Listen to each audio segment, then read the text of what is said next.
Hello again, and welcome back to Wolfden's Voice, ASMR.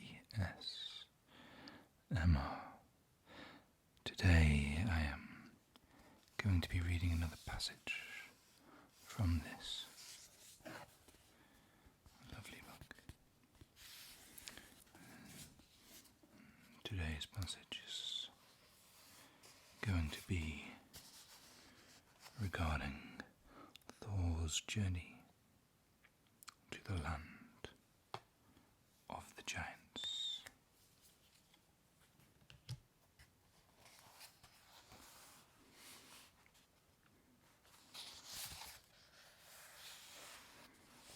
I'm aiming for about 10 minutes of your time.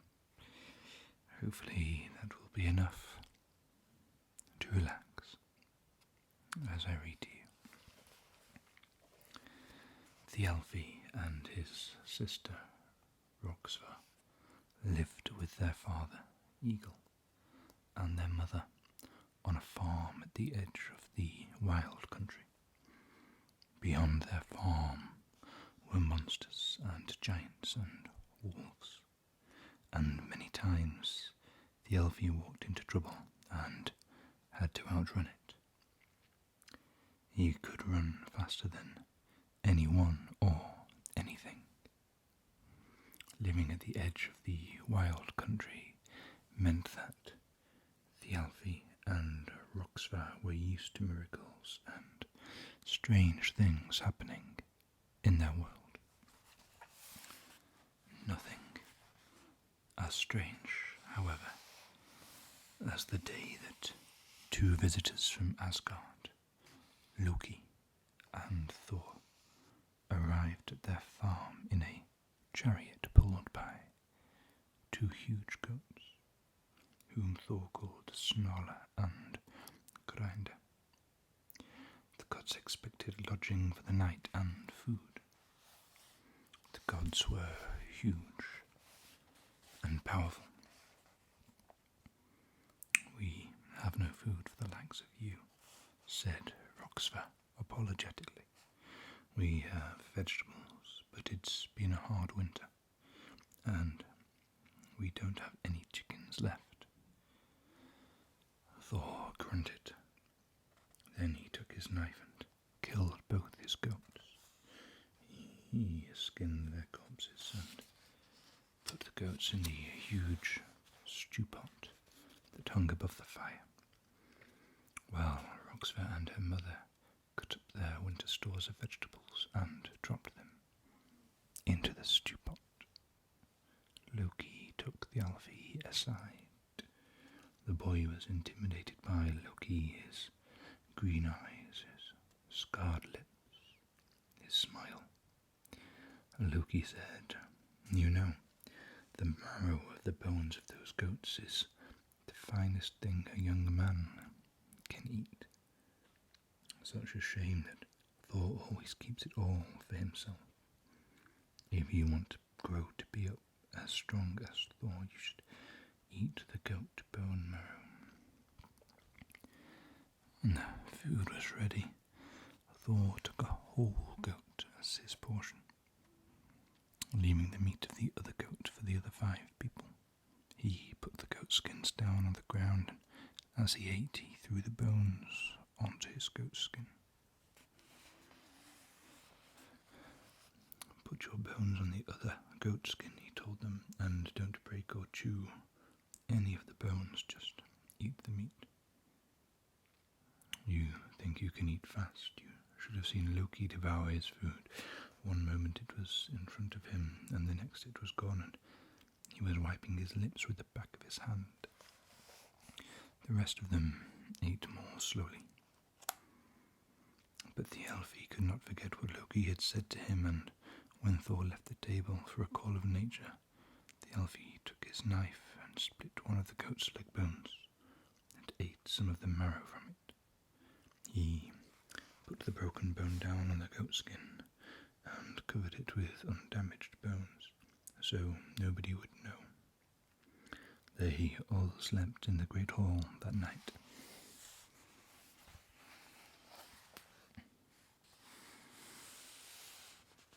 In the morning, Thor covered the bones with the goat skins. He took his hammer, Mjolnir, and held it up high. He said, "Snarler, be whole." A flash of lightning, Snarler stretched itself, bleated, and began to graze. Thor said, "Grinder, be whole," and Grinder did the same, and then it staggered and limped awkwardly over to Snarler, and it let out a high-pitched bleat as if it were in pain. "Grinder's hind leg is broken," said Thor. "Bring me wood and cloth." He made a splint for his goat's leg and he bandaged it up, and when that was done, he looked at the family, and the Elfie did not think he had ever seen anything quite as scary as Thor's burning red eyes. Thor's fist was wrapped around the shaft of his hammer. "Somebody here broke that bone," he told them, in a voice like thunder. "I gave you people food. I asked only one thing of you, and yet you betrayed me." "I did it," said the Elfie. "I broke the bone." Loki was trying to look serious, but even so he was smiling at the corners of his mouth. It was not a reassuring smile. Thor hefted his hammer. "I ought to destroy this entire farm," he said, and Eagle looked scared, and Eagle's wife began to weep. Then Thor said, "Tell me why I should not turn this whole place to rubble." Eagle said nothing. The Elfie stood up. He said, "It has nothing to do with my father. He didn't know what I had done. Punish me, not him. Look at me. I'm a really fast runner. I can learn. Let my parents be, and I'll be your bond servant." His sister Roxva stood up. "He is not leaving without me," she said. "Take him for your bond servant, and you take the both of us." Thor pondered this for a moment.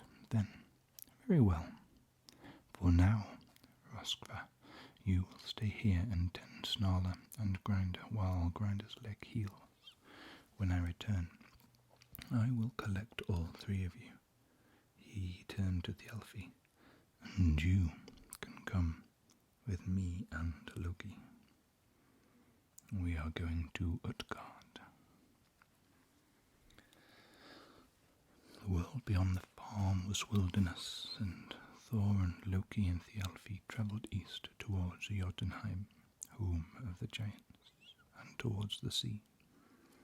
It became colder the farther east they went. Freezing winds blew, draining them of any warmth.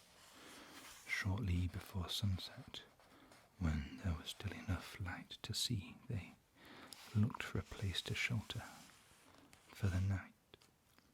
Thor and the Elfie found nothing. Loki was away the longest. He came back with a puzzled look on his face. "There's an odd sort of house over that way," he said. "How odd?" asked Thor. "It's just one huge room, no windows, and the doorway is enormous, but it has no door. It's like a huge cave. The cold wind numbed their fingers and stung their cheeks." Thor said, "We shall check it out." The main hall went back a long way. "There could be beasts or monsters back there," said Thor. "Let's set up by the entrance." They did just that. It was as Loki had described, a huge building, one huge hall with a long room off to one side.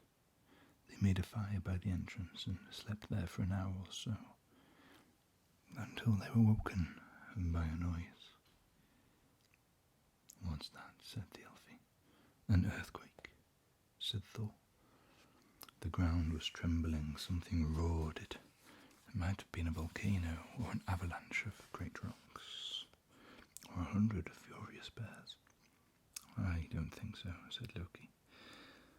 Let's move into the side room just to be safe.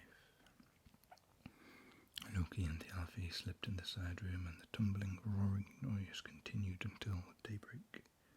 Thor stationed himself at the door to the house all night, holding his hammer. He had been getting more irritable as the night wore on, and wanted only to explore and attack whatever was rumbling and shaking the earth. As soon as the sky began to lighten, Thor walked into the forest without waking his companions, looking for the source of the sound.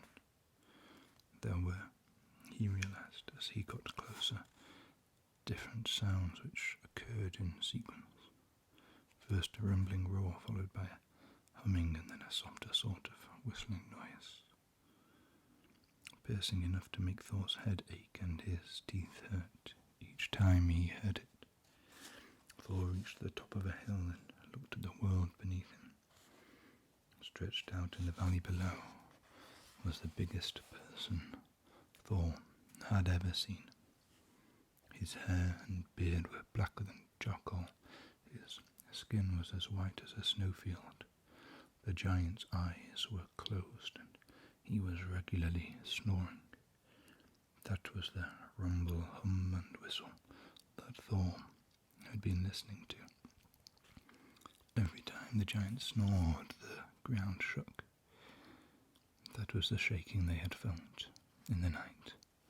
The giant was so big that by comparison, Thor might have been a beetle or an ant.